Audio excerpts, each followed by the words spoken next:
What is up, handsome gamers? Relic here. I hope you're all having a fantastic day. And as you can see, I'm not home. I'm actually currently on a business trip. I won't be home for the next, I think, 2 or 3 days.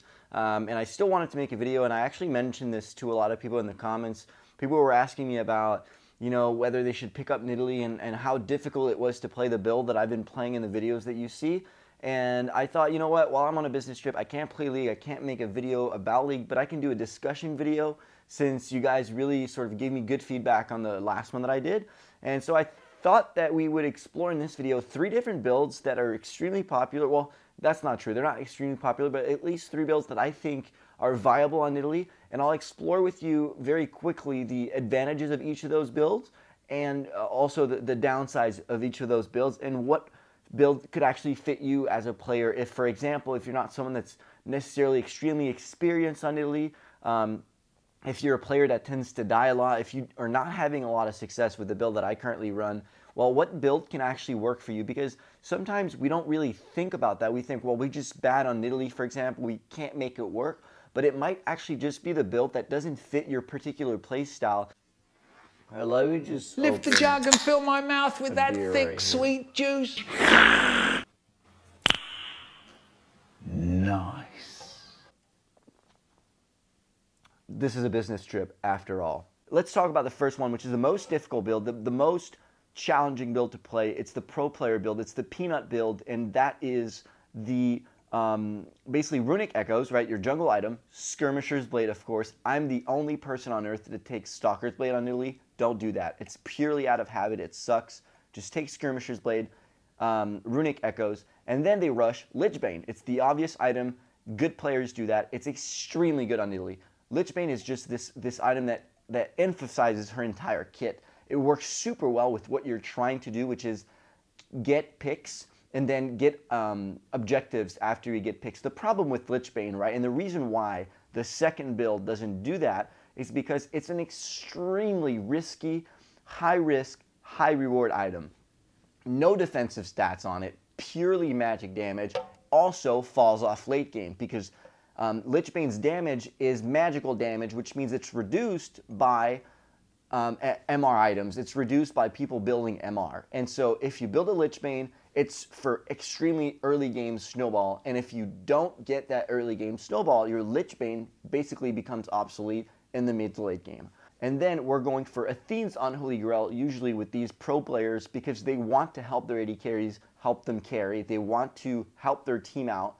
So it's a team-centric build that's also extremely squishy and means that you have a lot of restrictions while playing that build because you need to help your team out. You don't have a lot of tankiness, and you do a lot of damage, but you also don't necessarily have the tools to take down tanks or anything like that. So you need to snowball for this build to work.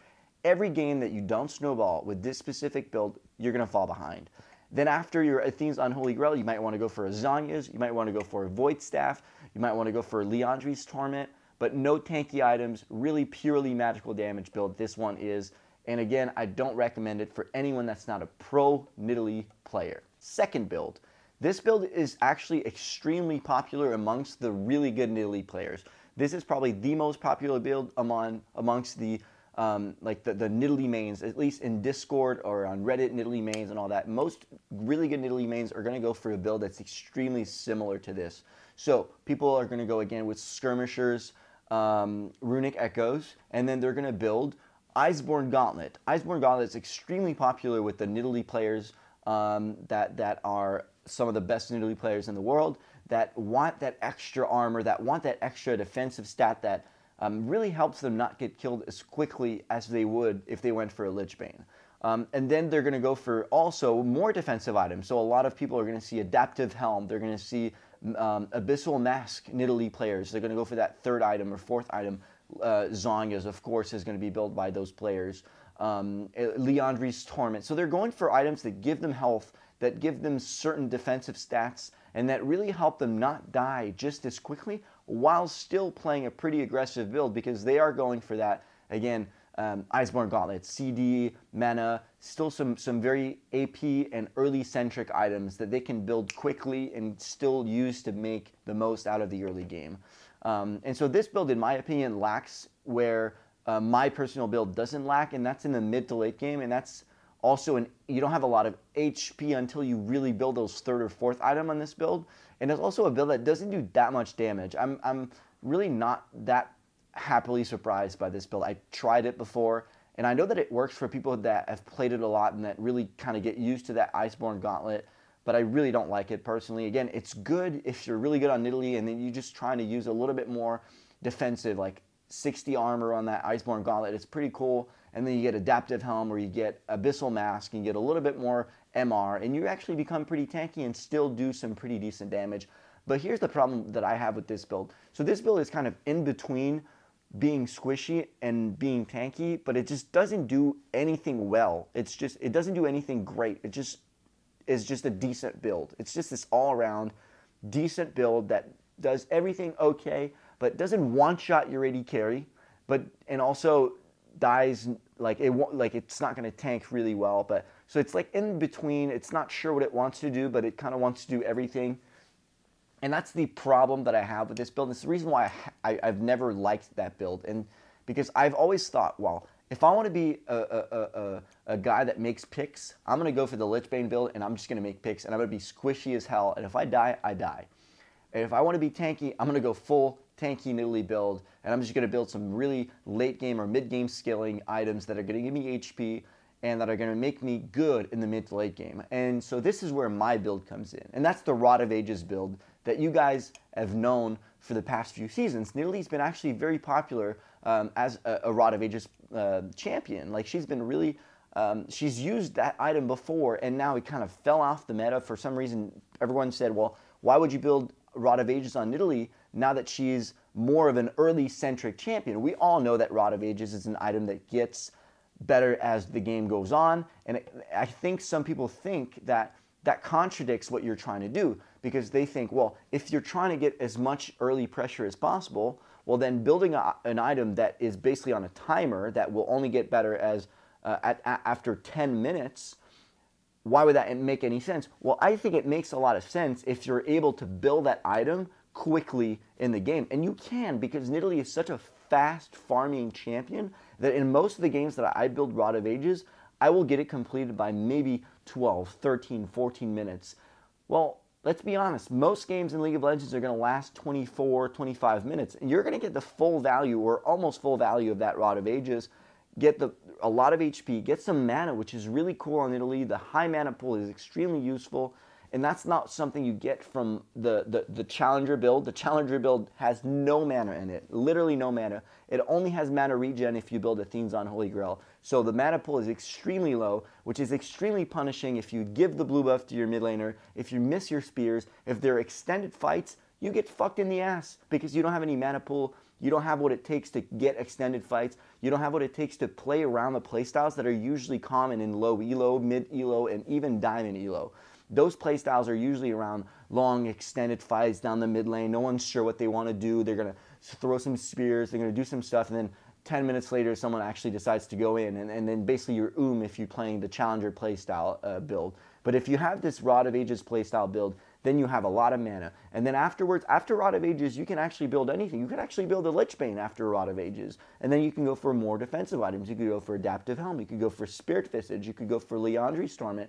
And this gives you that really great mid to late game power spike that you don't have with any of the other builds. So this last build, which is the Rod of Ages special, again, I'm not really innovating here. This is a build that's been around for a long time. It's just not being played at all right now. And again, I just explained the reasons why. But the thing is, if you're not that great of a Nidalee player, you're probably not good enough to really snowball your leads to get these 20-minute victories, these 22-minute victories that the really good Nidalee players are getting. So this Rod of Ages build is going to give you that ability to say, all right, I'm maybe not going to snowball my lead out of control because I'm not that great, but I'm still going to get value out of an item that I built early, and I'm actually going to be able to match you in terms of damage and HP and all that in the mid game after my Rod of Ages is finished to build up after 10 minutes. And then after that, again, you still have the option to get a Lichbane. You still have the option to get an Iceborne Gauntlet if you want to. And then you can basically build any of the other items afterwards, and it still works perfectly. And I think that builds a little bit more it gives you the ability to sort of adapt as the game goes on, no matter what. So yeah, that's kind of it. Actually, there's not much else that I want to discuss in this video. It's really the idea that all these builds have a difficulty level to them. And I see Nidalee is already a really difficult champion, but you can actually make it even more difficult to play Nidalee if you play an extremely squishy, team-centric build like the challenger players are doing. It's extremely high reward, but it's also very high risk. And you're going to find immediately that you will fail on that build if you don't play perfectly. Like really, you have to be insanely good on Nidalee to make that build work. And I've tried it and I failed. And I have like 3,000 games on Nidalee. I'm a pretty decent Nidalee player, and I have failed with that build because I don't know how it works. I get killed instantly. I have 20 kills in a game. I still die. So that build for me doesn't work. The mid build works okay. It works pretty decent actually. But I still kind of feel bad with that build because I'm like, why would I want to build this when I can build the last one? And so the mid build is for the good Nidalee players, the really good Nidalee players that don't really want to scale. They just want to go for that early game victory. They don't want to scale. If they get to 25, 30 minutes, 35 minutes, they lose the game. They want to win in 20, 25 minutes maximum. And the last build is my personal favorite. Again, I recommend it to you guys. It's the Rod of Ages build. Try it out. I know it sounds bad. I know it sounds weird. I know it doesn't make sense, but try it out. Tell me what you think. Hopefully it helps you guys out with your Nidalee gameplays, and maybe it gives you that extra HP, that extra tankiness, and that extra scaling that you don't usually get in any of the Nidalee builds that are popular right now.